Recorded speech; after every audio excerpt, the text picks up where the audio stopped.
अस्सलामुअलैकुम वरहमतुल्लाहि वबरकातुहू। आप देख रहे हैं मेरा यूट्यूब चैनल और मैं हूं गुलाम नबी मदनी। ना खुदा ही मिला, ना विसाले सनम, ना इधर के हुए ना उधर के हुए। बाढ़ खेत खा गई, पाकिस्तान उजड़ गया, पेट फिर भी ना भरा।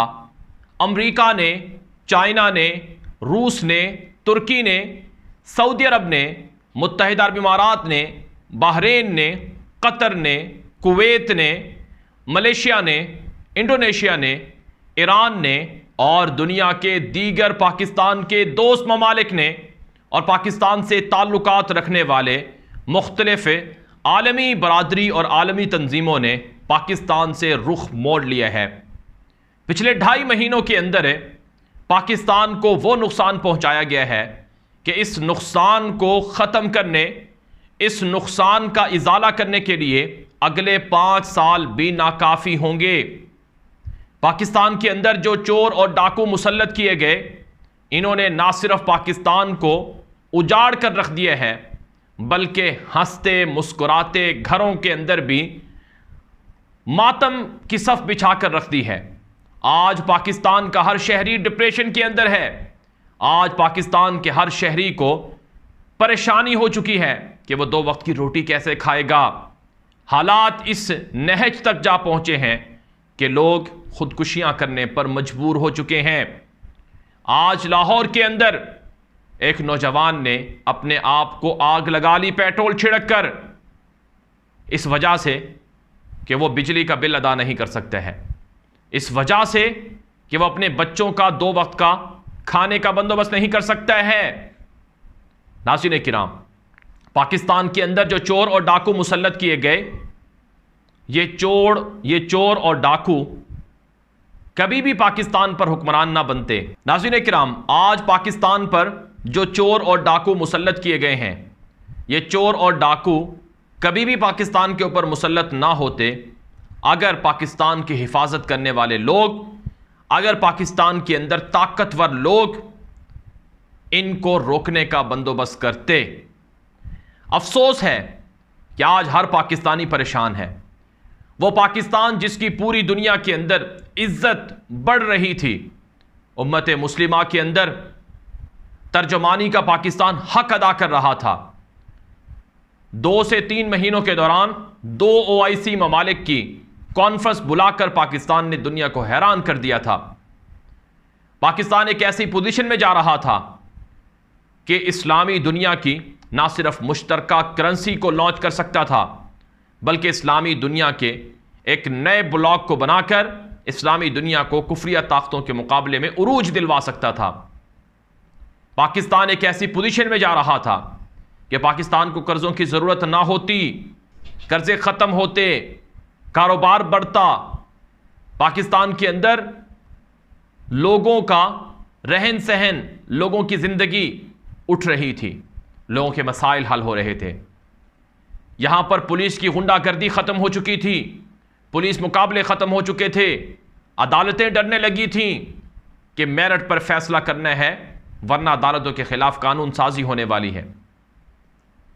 जितने भी माफियाज थे, जितने भी डाकू थे, जितने भी चोर थे, सबको फिक्र लग गई थी कि अब हम इस मुल्क के अंदर चोरी और डकैती नहीं कर सकते हैं। नैब की 100 अदालतें आने वाली थीं, इस्लामी सिदारती निज़ाम आने वाला था जो खिलाफत राशिदा के करीब तर था। और यानी फहाशी के खिलाफ वज़ीर आज़म बयान देता था कि ख़वातीन को पर्दा करना चाहिए, ख़वातीन पर्दा क्यों नहीं करती हैं, हिजाब करना चाहिए। लेकिन ये सब तब्दीलियाँ अमरीकी ग़ुलामों ने, पाकिस्तान के अंदर रहने वाले गद्दारों ने मिलकर पाकिस्तान से ख़त्म कर दी और एक तरक्की की सफ़र पर जाने वाला मुल्क आज ना तो सफ़र पर है, ना ही तरक्की पर है, बल्कि जो कुछ था वो भी तबाह हो रहा है। इसका ज़िम्मेदार कौन है? कौन है वो शख्स जिसका पेट नहीं भरा है, जो आज भी पेट भरना चाहता है, जो चाहता है कि सब कुछ उसकी ख्वाहिश के मुताबिक हो, जो चाहता है कि जैसा वो सोचे वैसा हो, जो चाहता है कि पूरे पाकिस्तान की आवाम 25 करोड़ लोग मेरे ग़ुलाम हों। यही ख्वाहिश फ़िरौन की भी थी। फ़िरौन कहता था अना रब्बुकुमुल आला। फ़िरौन कहता था कि मैं तुम्हें ज़िंदा कर सकता हूँ, मौत दे सकता हूँ, मैं तुम्हारी रोज़ी का बंदोबस्त करता हूँ, तुम्हारे से रिज़्क़ छीन सकता हूँ। आज ऐसे ही फ़िरौनों से पाकिस्तान की आवाम को वास्ता पड़ा है और ये फ़िरौन पाकिस्तान पर मुसल्लत हो चुके हैं। नाज़रीन किराम, जो कुछ पाकिस्तान के अंदर हो रहा है ये आपके सामने है। अफसोस की बात तो ये है कि पाकिस्तान उजड़ रहा है। पेट्रोल नापेद है, बिजली गायब है, आटा महंगा है, घी महंगा है, अशियाए ज़रूरिया लोगों की पहुंच से दूर हो चुकी हैं। लोगों के लिए अपने कारोबार चलाना मुश्किल हो गया है, 2 वक्त की रोटी कमाना मुश्किल हो गया है। लोग बहुत परेशान हो गए हैं। ऐसी परेशानी से पहले कभी नहीं देखी गई। और ये किसने किया है? ये चंद लोगों ने किया है, वो चंद लोग जिनका पेट अभी तक नहीं भरा है। और अफसोस की बात यह है, अफसोस की बात यह कि अमेरिका को राज़ी करने के लिए, अमेरिका को, इसराइल को खुश करने के लिए इमरान खान को तो गिरा दिया, उसकी हुकूमत तो गिरा दी, चोरों डाकुओं को मुसल्लत कर दिया जो कि डमी तौर पर हुकूमत के अंदर हैं, डमी हुकूमत के हिस्से हैं। लेकिन नाज़रीन किराम, पाकिस्तान के साथ क्या हुआ, इस वतन के साथ क्या हुआ? ना खुदा ही मिला, ना विसाले सनम, ना इधर के हुए ना उधर के हुए। अमेरिका को राज़ी करने के लिए रूस से ताल्लुक तोड़ लिया, चाइना से रुख मोड़ लिया, चाइना से हाथ खींच लिया कि अमेरिका आका हमारा नाराज ना हो। लेकिन हुआ क्या? दुनिया के 2 बड़े इजलास हुए हैं पिछले 3-4 दिनों में। दुनिया के 2 ब्लॉक हैं इस वक्त, इन 2 ब्लॉकों के इजलास होते हैं। एक ब्लॉक में चाइना है, रशिया है। 3 अरब से ज़ायद दुनिया की आबादी का जो ब्लॉक है, इसको चाइना और रशिया लीड कर रहे हैं।